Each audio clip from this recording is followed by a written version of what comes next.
This is CNN.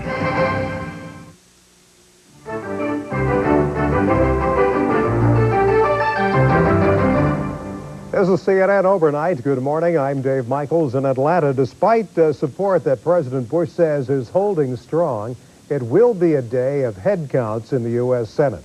Debate is scheduled to begin in several hours on confirmation of Supreme Court nominee Clarence Thomas, with a vote to follow at 6 p.m. Eastern Time.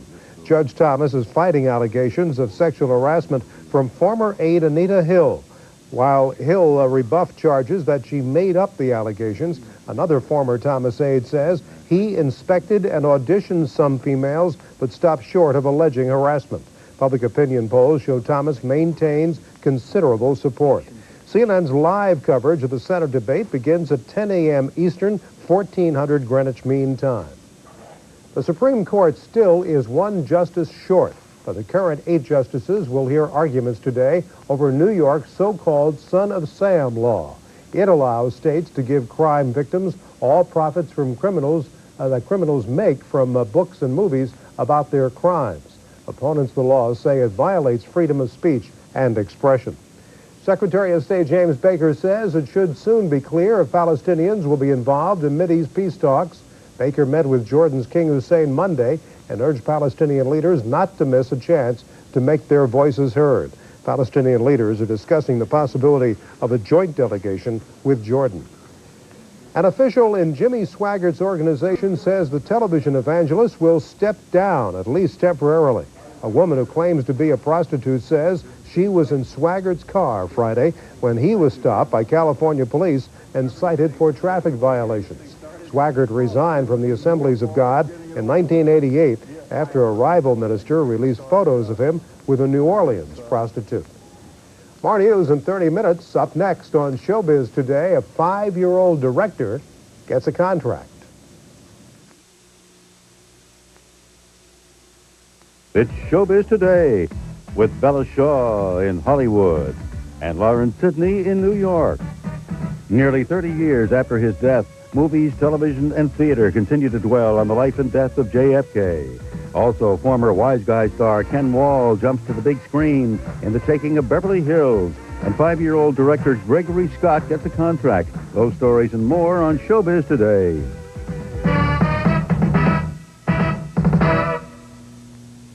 Hello, everyone, and welcome to Showbiz Today. It has been almost 28 years since President John F. Kennedy was assassinated in Dallas, but the fascination with the man and his life continues. Sherry Dean reports that the JFK story is currently being told in 4 entertainment forms. The man who killed the president. I think this is the man that killed the president. From the moment of his arrest, Oswald was... It's coming to you on television in a 5-hour-long documentary. Are you Marilyn? This is Mrs. Kennedy. It's coming to you in a dramatized network TV miniseries. I saw a flash of light in the bushes, and that last shot. It's coming to you on the silver screen, and it's on the stage. More women in America would rather sleep with me than with any movie star. The life and the death of John F. Kennedy. There's never been a time, I think, in the history of, well, certainly in the television era, that we as a nation so fell in love with 2 people in politics as we did with JFK and Jackie. Actor Stephen Collins portrays John F. Kennedy in the NBC miniseries A Woman Named Jackie. You're very beautiful. What are you doing out with me anyway? I was just so flattered that a busy congressman would take time off. He'd previously turned down 2 other chances at playing the 35th president. In A Woman Named Jackie, there was a sense of his sense of humor, a sense of his wit. To me, that was the key to playing him. The murder of John F. Kennedy is currently being explored in a 5-part, 5-hour-long documentary airing on cable's Arts and Entertainment Network. Documentary maker Nigel Turner supports a conspiracy theory. But it did not begin as an investigation into conspiracy. The film could well have come to the conclusion that Lee Harvey Oswald acted alone. The fact that it doesn't was the result of 5 years' work and 300 interviews. Nothing is going to keep me from going ahead with my investigation of John Kennedy's murder. The assassination is also the subject of a full-length feature film by Oliver Stone. The film, simply titled JFK, is billed as a gripping suspense drama and will be released for Christmas. And on stage, actor Andrew Stevens stars as John Kennedy in the one-man play of Cabbages and Kings. Producers hope to bring it to New York. And so almost 28 years after Kennedy's death, the answers are still unclear. The fascination continues. The Kennedy assassination is like, it's like a big detective puzzle. You know, the homicide of the century. As a nation, we felt more alive when they were in the White House than at any time since. They were stars without meaning to be. Sherry Dean, CNN Entertainment News, New York.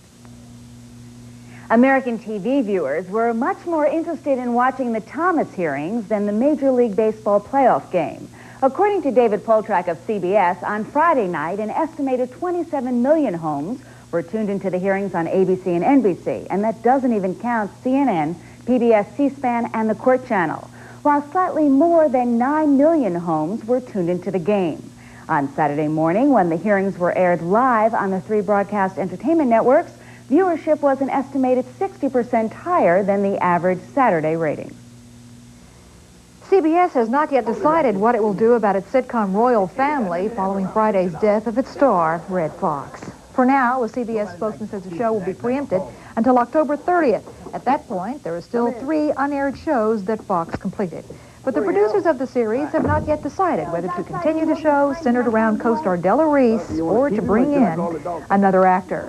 And the CBS series Princesses is shutting down production for a month after Julie Haggerty left the show. A joint statement by those involved said the actress left by mutual agreement.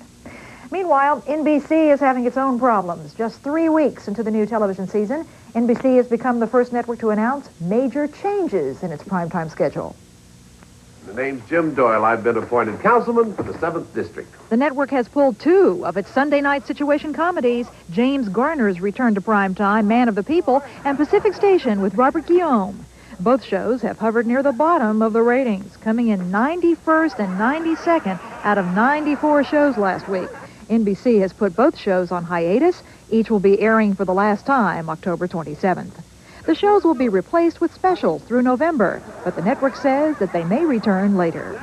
The news magazine shows Real Life with Jane Pauley and Exposé have been canceled, but NBC says that elements of both shows will be combined to make a new show planned for March.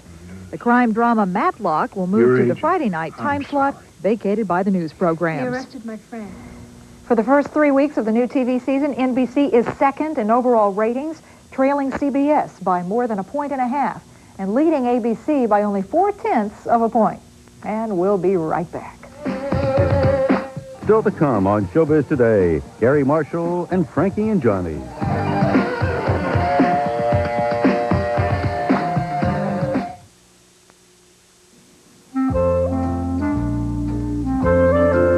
At America's finest hotels, you get such exceptional service, you hardly have to lift